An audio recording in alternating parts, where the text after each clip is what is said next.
It is my first live. I'm actually feeling super inspired by Lauren because she's been doing these little live chats, and I feel like it's so nice to be able to just kind of talk with you guys. We try really hard to get to the comments and to reply to all of the comments, but it doesn't always happen. So I just think that this is a really awesome way to be able to say hi without, having all of the, let's see. Oh, here's my learning curve. Hello, first person watching. It's probably Lauren. Wow, you can filter this. That's pretty cool. Okay, so I wanted to show you guys something hilarious. I say you guys, there's two of you here. So I'm going to show it probably more than once. My dogs are fighting. Let's see, the dishwasher's running. I'm just gonna basically see how much noise you guys can possibly tolerate. Okay, so I was doing like cleaning and, like normal Christmas, whatever. Like, if you watch my videos, you know that I'm a Christmas lunatic, which basically means that I decorate for Christmas over and over and over again, and it's never really done. I just keep like adding new things to it. So while I was cleaning and sprucing stuff up, I came across this photo of Dan and I from a work Christmas party in 2015. And it is my absolute most favorite photo ever. Hey, Elaine. Hi, Ashley. Okay, you guys are gonna crack up laughing. So this is a photo of Dan and I from a work Christmas party of his. It was 2015. And the company did like this epic, beautiful Christmas party. I'm talking like the most elaborate in like this huge banquet room hotel. They did like auctions and all of this stuff. So the reason that I'm telling you this is because this photo needs a little bit of backstory. They did like a green screen Christmas photo, okay? So basically what that means is they had like a little photographer in a photo booth stood up, hey Michaela, hi Carmen, hi Leah. They did like a green screen Christmas photo, okay? If you know anything about green screens, you know that there are certain colors that you're not supposed to wear when you get shot with a green screen. Well, my husband wore blue on a green screen and created the most epic, hilarious Christmas photo to date. Okay, like, you're not ready. Get ready.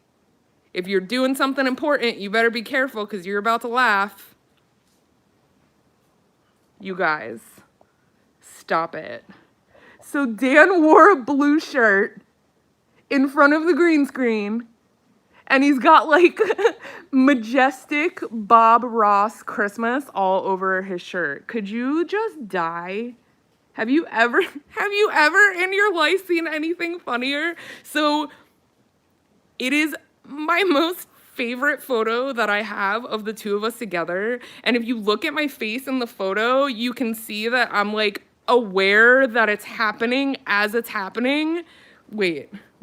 Look at, I'm sorry, this is so janky, but like, look at my face. I am totally aware that it's happening and I just let it happen. Is that not the funniest shit you've ever seen in your life? So I hope that Dan doesn't watch this because it's been like a running joke in our family since 2015 when the photo was posted. Thank you, Amanda. Yes, we both look super different. And for clarity, I'm trying to figure out how much I weighed there. I was probably around like 220 in that picture. Dan was probably around like 280, 290. Okay, so I don't want him to watch this live, so I'm gonna have to send him a message and tell him not to, but I want to somehow get this photo and make it like a canvas or put it on like one of those wooden planks so it can be a permanent Christmas decoration. What do you think? Isn't that hilarious? Do you guys like gag gifts? Like, are gag gifts your thing? Dan and I are really, really big on gag gifts. Put it on a cake, Ashley, yes. Stop it, a blanket. Do you think I can do that with just a print of the photo? Like, do you think that I could do it at like Walgreens or something? Because I don't have like a negative or it on like the computer or anything, but they can do it with just a photo. Okay. So far, the winning idea is to put it on a blanket, and I'm going to die. Like, that is the funniest shit I've ever heard in my life.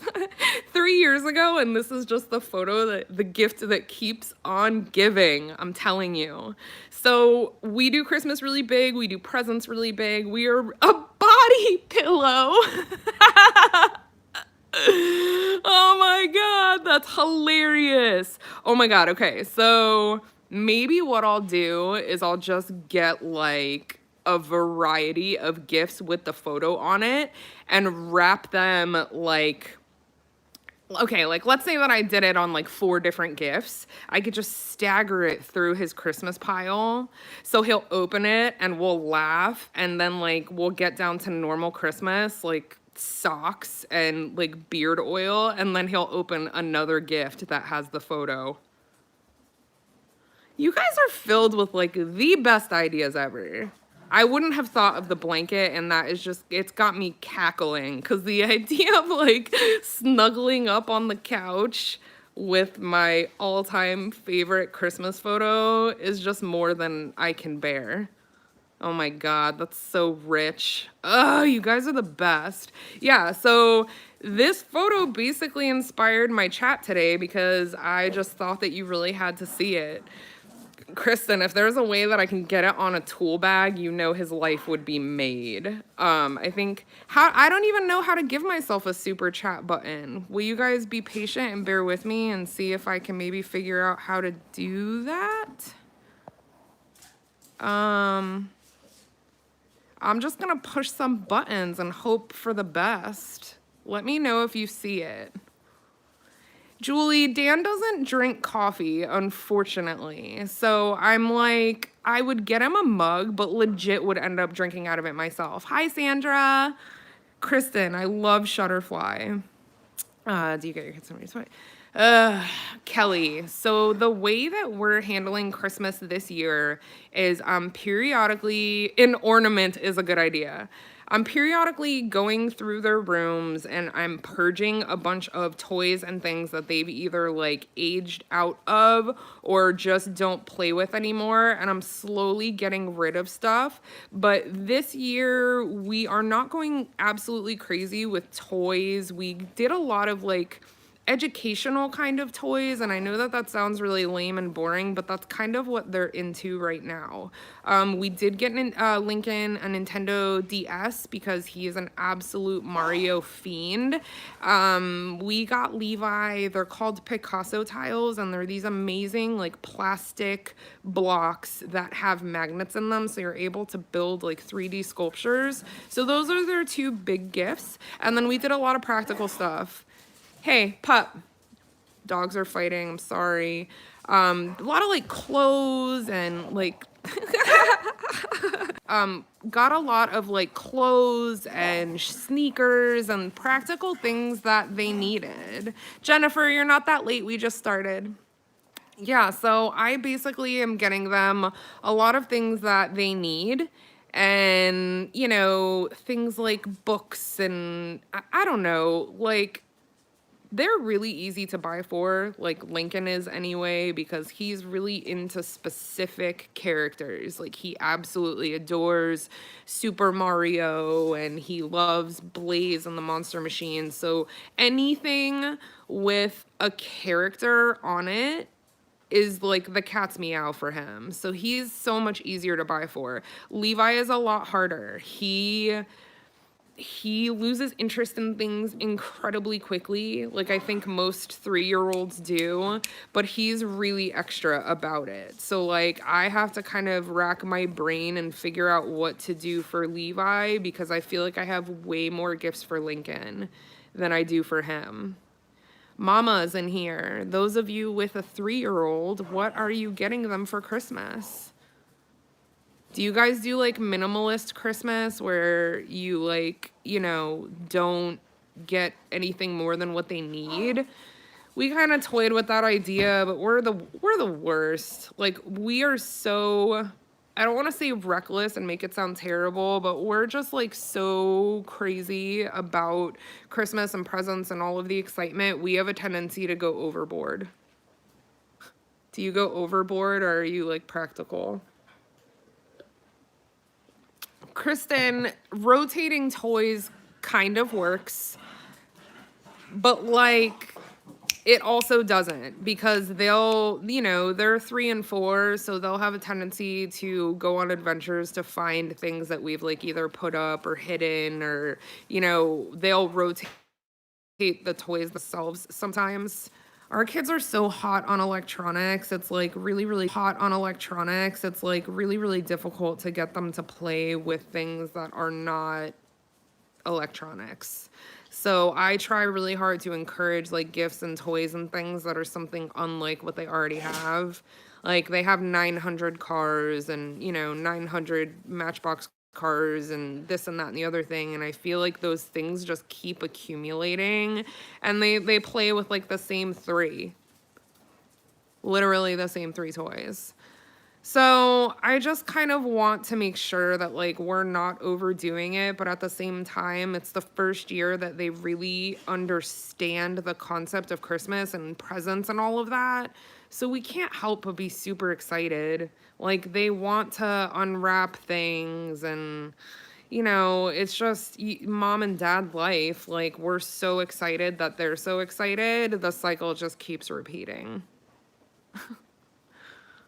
Yeah, good, Stephanie, I feel you. We literally have a tendency to go overboard with all of these things. They play with it for like that day, and then it trickles down. So I had started an Amazon list for my kiddos months ago, and basically took my time about adding things to that list. And if anything throughout the year really struck a chord with them, or I noticed that they really liked it, I went ahead and put it on that list so I didn't forget about it. So that way you're not like end of November, all of December running around just trying to like fill your house with presents for them. Like I really thought about what to get them this year. So it's it's a process. Like I don't want to just buy a bunch of crap because it's cheap or it's on sale or it's the hot toy or what have you. Like, you know how kids are. Like they get fixated on things that you would never expect. So I really did like start a list for them a few months ago and have just been adding to it. Yeah, I want a super chat, but I don't know how to do that. So like I said, bear with me because I'm like a dummy. And I'm old, so I'm like the least tech savvy person on the actual planet. Let us see. Oh, I don't want to hide chat messages. I sure don't. Yeah, it's gonna keep coming in and out like that because I'm trying to look at like the settings and, like kind of teach myself here how to handle all of this. If I lose you guys, I will come back. Yeah, so yeah, I basically just really paid attention to like what on earth they were playing with. And funny enough, the Picasso tiles, or I think they're called Magna tiles as well, basically Levi played with them at the doctor's office, of all places. Like, my kids live and breathe being sick all the time, and they actually had the Picasso tiles like in the waiting room at the doctor's office, and Levi was obsessed with them. So I kind of just took cues from that. They don't really care for Legos yet, which is interesting. Like, oh, you didn't see the picture, Lisa? Okay, so recap, if you're just now joining us, the reason that I jumped on here to do a live is because I found my most favorite and hilarious picture of Dan and I from a work Christmas party a couple years ago. And basically, Dan jumped in front of a green screen in a shirt like this. Isn't it majestic? I just cannot get enough of this. It is the absolute best. So if you just joined us or you missed that gem, there you are, and you are welcome, because it is a treasure. It is an absolute treasure. Yeah, as far as like what you guys get your do they fight over toys? Kelly, no. I don't know if we're blessed or they just haven't figured out competition yet, but they don't really fight over toys. Like Link is really possessive over anything electronic, like tablet, or like if he is lucky enough to score one of our phones, that he will kind of be possessive over, but they share really, really well and they are super nice to each other. We're really lucky. Like I'm probably hexing myself right now, like I'm about to be smited, but they don't even really fight. Like they're just really sweet and kind to each other. But to be fair, like, they don't know a life without each other, right? Like, Lincoln's 4, Levi's 3. So when Levi was born, Lincoln was still a baby himself. So I really think that they just are so used to the other one being around. They don't really experience a lot of the, like, possessive jealousy that a lot of siblings seem to go through. We might just be lucky. It's probably that. But they absolutely love each other and they get along really, really well. So we're really lucky. Good morning, Terry. Ooh, Maine. I bet it's cold up there today. I have family in Massachusetts, and they always get on me about saying that I'm cold when it's like in the 50s. Florida problems. There's 116 of you here. Hi. It's nice to be able to kind of chit chat with you and not just have to read through all of the comments. So I like this. I might start doing this like once a week or so. Another reason that I decided to do this today is because I have to work later today. I have an evening of mini sessions happening, so I wasn't certain if I was going to be able to film like cooking content today, so I wanted to make sure that I just popped in and said hi in case that I didn't get to it today. But I am doing a keto cheesecake this week, so I will be sure to get on my game. Oh, hi, Jennifer. Hi, Jamie. Oh, you're in Cape Cod, Kelly. You're so lucky. I went there every summer as a child. My parents grew up in Western Massachusetts in a tiny town called Palmer. So all of my like family vacations over the summer took place in New England. So I always say that I feel like I've got New England in my heart, even though I grew up in Florida. Those of you with siblings that fight, I'm sure that will be our fate one day. Like, I have a feeling one day they will figure out that they can fight each other. So I basically am just going to enjoy this time where they're still super sweet to each other and still love each other so much. Like, I just really hope that, they, even when they fight, they still love each other. I think that's important. Oh, Land of Lincoln, I know those feels. To be honest, our only meltdowns out of Lincoln are when you try to end his electronics. Other than that, he's gotten really good at expressing his emotions. ABA school has helped a lot with that. And we're just kind of at a point with him where he's finally able to kind of say what he's feeling to some degree. And that has really lessened our meltdowns dramatically. But if you take away Mario or you take away the laptop, he is bummed. Yeah, I'm just a normal gal, Jennifer. I am just a normal girl. I mean, I'm a weirdo. Like, I am definitely, I definitely have a lot of personality, but I'm definitely just a regular person just like you. I am sitting here in pajama pants at like almost noon, so regular for life. Right, I think weirdos are the best too. If you're like too normal, I'm bored, I guess. I like when people have a little bit of weird to them and a little bit of different and uniqueness. Yeah, I learned I'm a little bit older, Jennifer, so I'll be 36 in January. So I feel like in my early 20s, I spent a lot of time kind of, I don't want to say trying to fit in because I've always been different, but trying to kind of pay attention to what mattered more to other people. Congratulations, almost 100 pounds. That's amazing. In my early 20s, I was in makeup, and I was in, beauty and cosmetology, and it was a very like high pressure job for a young person. I basically was like a sales executive and an educator for Urban Decay Cosmetics, and I had a really big territory and did a lot of travel and what have you. And during that time of my life, I was very, very aware of what other people thought of me. And as I've gotten older, I have kind of gotten to a place where it's not that I don't care. I just think that there are so many other things that are more important. Most importantly, how I feel about myself when my head hits the pillow at night. There's always going to be people that don't like you. Like, that's just human nature.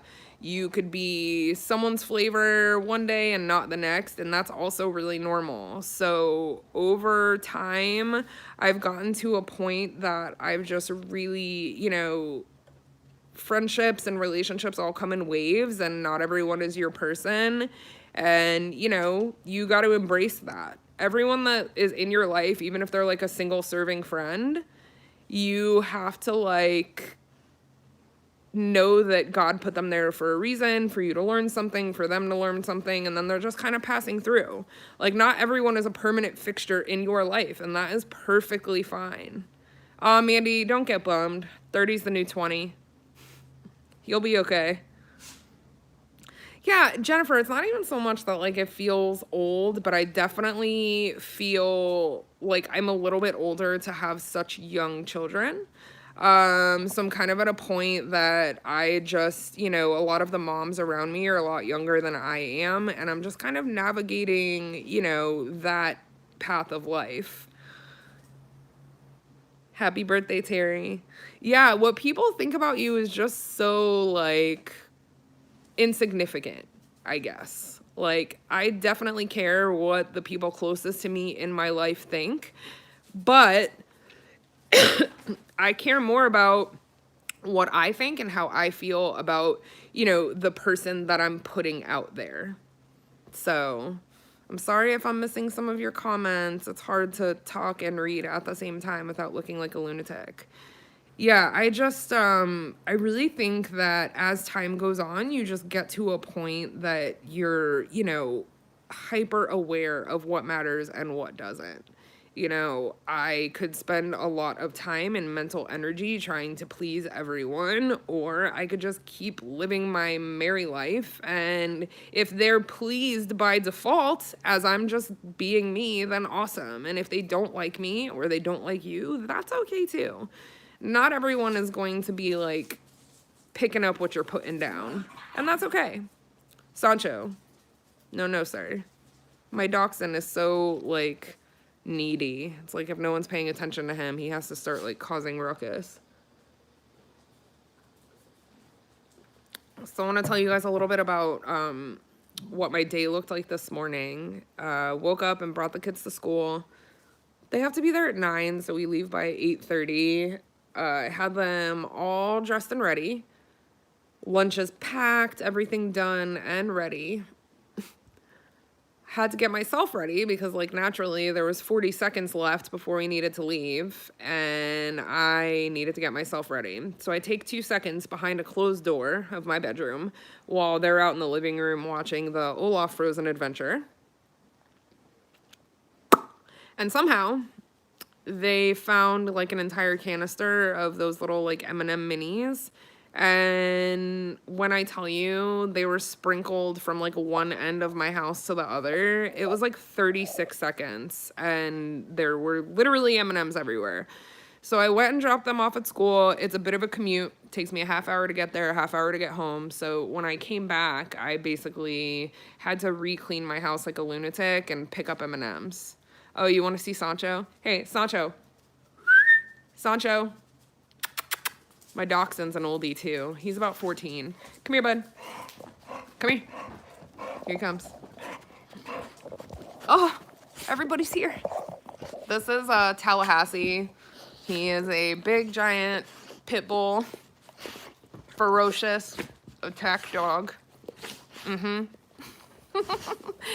And then Sancho's my little guy. Get down, buddy. It's too much. Oh my God. Hold on. I'm trying to show you Sancho, but the puppy is just ridiculous. Come here, Sanch. Pup, stop. Come here, Sanch. Come on, Sancho.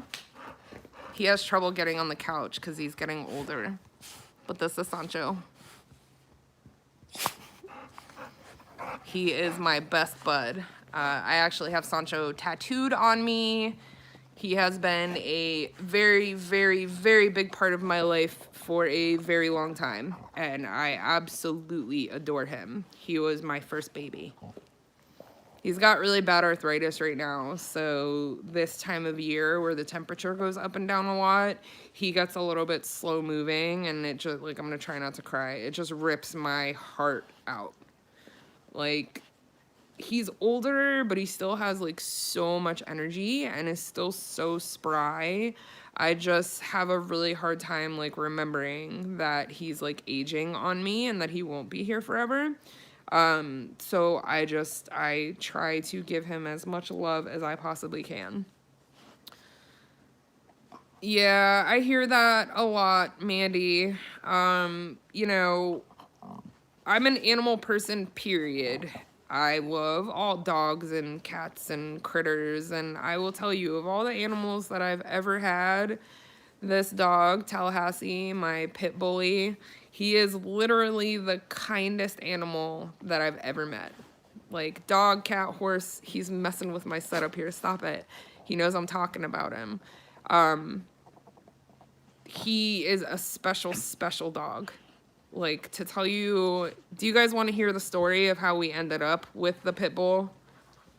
Because it definitely wasn't an intentional choice. He kind of found us. If you want to hear the story of how we got Tallahassee, I would love to tell you. Okay. So, yeah, see, my little Sancho, he's like wincing because he has arthritis. Okay, so Tallahassee. Dan had an acquaintance that needed help moving.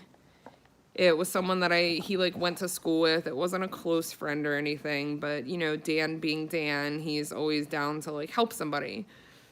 Him and I had just started dating. We'd only been together for a few weeks, and we went to go help this person move. So we get there to help this person move, and to say that it was like poor conditions is an absolute understatement. It was like grotesque conditions. I was trying not to be like judgmental and just trying to, you know, you live how you live and I live how I live, and that's it. Mind you, I'm not like a stellar housekeeper, so if I think that some like conditions are deplorable, it's serious. So we get there, Dan's helping move and like load up all of this heavy stuff into a U-Haul. And I go into their backyard, and there was this dog like chained up to like a zip line behind their house. He was absolutely emaciated. He only weighed about 20 pounds. He had no food and no water.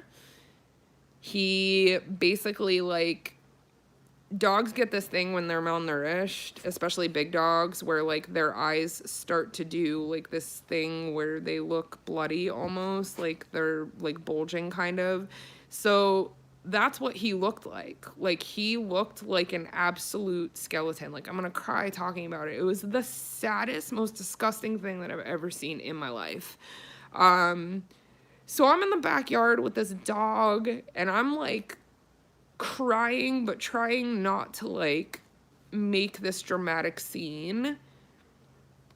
And then the kid is like, "Oh, do you know anyone that wants this dog?" So, again, Dan and I, dating a couple weeks, we do not know each other very well. And he just looks at me and he's like, "I'm not going to leave this dog here." Okay. He's like, "Let's go buy it some food. We're going to go and like get Wendy's, and then we're going to come back to this house and like assess the situation." So like we go to Walgreens. We get like this big bag of whatever dog food they have at Walgreens, so probably something poisonous because it's Walgreens. We get this dog food, we go back, we give the dog food.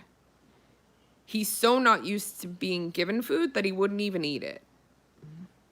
He was so used to just not being cared for that he really didn't even know how to eat the food. So we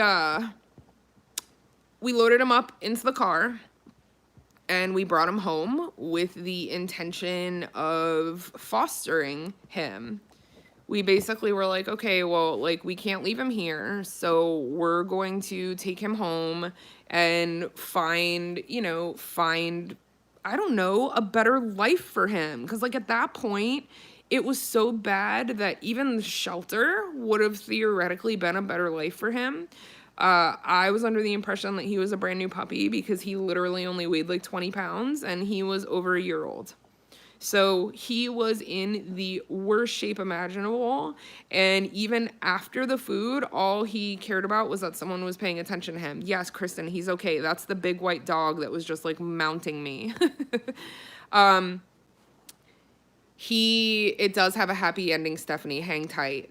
So we were going to find another home for him, or at the very least, like, figure out, someone that could, like, take him and hang on to him. Well, needless to say, he was the most appreciative and gracious dog ever. Like, within 24 hours, we found a home for him. And it was our home. I loved him so much right from the beginning that I just couldn't possibly imagine him going to someone else. And, like, the timing was terrible because, like, if you know anything about having a pit bull or really just having any breed that has ever been deemed aggressive, if you, like, don't own your own home, it's really hard to get into a rental property when you have a dog that's been deemed, like, on the naughty list. And we knew all of that. And we kept him anyway, and he's really been the sweetest dog that I've ever had. My kids adore him. He is just like a big old beastly lap dog. Wow, there's like some scary comments in here, and I don't even know how to get rid of them. What do I do? You guys, pardon all the creepy, gross. Yeah, I agree with you. I definitely am every animal that I've ever had, they've literally just kind of stumbled into my life. Whether I found them or, they just like appeared or anything like that. Oh my God, for the love of God, someone tell me how to get rid of these people. Holy shit. Internet is a scary place. Tallahassee, come here. Okay, so this is Tallahassee, come here. Kristen, I don't know how. I don't know how to do anything. I don't know how to let people super chat. I don't know how to make, like, creepy ass people go away. I am a hot mess. Hi, Ashish. Come here, pup. Come on. Keep it coming, big man. Okay. So, this is the dog that was literally, like, the epitome of like a rescue dog, and he is literally the nicest boy ever. So if you've had a bad experience with pit bulls, I hear ya, I understand. I just, I've been really, really blessed that like the animals that have come into my life, like he's just a good egg. I think there are probably like good dogs and bad dogs, just like there are people. And I also think that a lot of them probably, because it's this big, strong dog, it's really easy for like, for him, if he were to get crazy, like it would be much more dangerous. But, he is the biggest baby. Oh, I'm already married and happily too, but thanks. Get down. Yeah, these comments are unbelievable, you guys. Like, wow. I'm trying to figure out, like, how where these people come from. Oh, I figured out how to remove. Sweet. Okay, pup, get down. like where these people come from, how they find the lives. Oh, Kristen, do you really want to be a moderator? Because I figured out how to do it. And I am reporting stuff because, like, whatever. Yeah, Mandy, I always make the joke that he's like Nana from Peter Pan because he is always so worried about everyone. Like, if you are crying or you are upset or you feel like things are, just like going badly, he is like an insta service dog. Like, he legit will just find a way to be in your space and try to make you feel better. I just think, like, good dogs, bad dogs. He is a very special dog. I think deep down he's like super grateful that he knows that he was like saved from a really wretched life, and that just has kind of made him, the guy that he is, and he is literally the nicest dog ever. Yeah, Nicole, I think a lot of pit bulls have to be rescued, unfortunately. Yes, Pogues Mahone. I always, always, always say that I liken them to like a nanny, because if the kids are upset, we really like have a way to ta-da, I can kind of bring the pup into their space and give them the dog, and he basically kind of distracts them and calms them in a way that like no one else can. So whether that is like specifically him or if it's like a pit bull trait, I don't know, because he's the only pit bull I've ever had. I wouldn't have purposely gotten a pit bull. He just came into my life and he has been an incredible dog. We've had him for more than 5 years now and I adore him. He's massive though. He gets way too many kid snacks. That dog weighs like 120 pounds. He really does. So I say he's a pit bull, but he might be crossed with something else, like a harbor seal.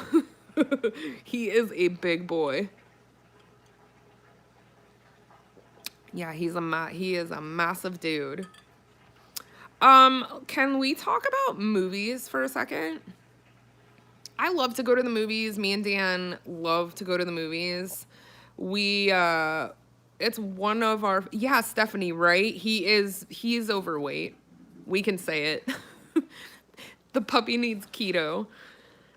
Yeah, I figured out how to block them, I think. I figured out, or at the very least, I'm able to like remove them from commenting or something, so I'm trying.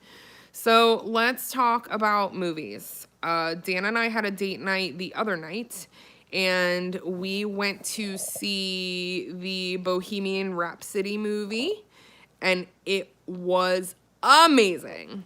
Like, amazing doesn't even begin to cover it. Even if you are not a Freddie Mercury fan and you're not a Queen fan, I highly, highly recommend going to see Bohemian Rhapsody. It was an incredible movie. I really cannot say enough good things about it. Like, the way that it was done, it just really, really, it was like a get your heart kind of movie. And I'm a massive Queen fan. I'm a massive music fan, period. Like, so many genres, so many bands, like I don't even know where to begin. The movie's called Bohemian Rhapsody. It's the story of Freddie Mercury and the band Queen. Really incredible movie. I'm making you a mod. I'm sorry I'm like running around doing things in here right now, but like that is life. Okay, so Bohemian Rhapsody, the movie. One of the things that was so special to me is this requires a little bit of my backstory. So I grew up in Fort Lauderdale, and my dad owned a hair salon for my whole young life. My dad is a straight male hairdresser. that owned an amazing salon in Fort Lauderdale. The reason that I am emphasizing that my dad was a straight male hairdresser is because all of the hairdressers that worked for him in the early 80s were these amazing, incredible, talented gay men. So my dad was like the straight man amongst an amazing group of super talented gay male hairdressers. So my entire young life, I grew up around these like amazing people, and I never really understood the difference between gay or straight, because to me it was just like Uncle Ted and Uncle Archie, because this is just like who my friends were, you know? They were my mom and dad's best friends. That's who they went out with. That's who they partied with. Like, that was their life. It was Fort Lauderdale in the early 80s, people. This was like, I don't even know how to say this. Like, it was party time. And my parents were very young at the time. They had me and my brother when they coming in. So, you know, it was just an incredible time to be alive. So that being said, I have a very, very personal experience with someone that I love deeply, dying from AIDS. Someone that I care very deeply for, that I basically, Sandra, remind me to come back to that, because I actually read an article that felt the opposite that you did, and I want to talk about that. About the emphasizing the gayness in, about Freddie Mercury. Remind me to come back to that. No, I agree that it's not an issue, but remind me to come back to that when I'm done with this. Okay, so someone that I love very deeply died from AIDS when I was a very young child, okay? I was probably 7 or 8 years old. It was someone that I'd known my entire life. He was an uncle to me, and I absolutely adored him. And watching him deteriorate and die from AIDS was one of the most impactful and traumatizing things of my youth. I will never forget how quickly it took his life. And, you know, kind of how it changed him and how it changed all of us. And being that young and being that impressionable, I always felt so much unity with the entire AIDS and HIV epidemic, because I think for a really long time, especially in the early 80s and even the early 90s, people were so fearful of AIDS and HIV. They were terrified. They treated, you know, anyone with HIV or AIDS like a leper and this and that. I had an education of the disease from a very young age, so I was never afraid of AIDS. I was never afraid of someone with AIDS. All I had was massive empathy and a big old heart for them, and, you know, wanted them to live their best life for the rest of their life, because for a long time AIDS was a death sentence.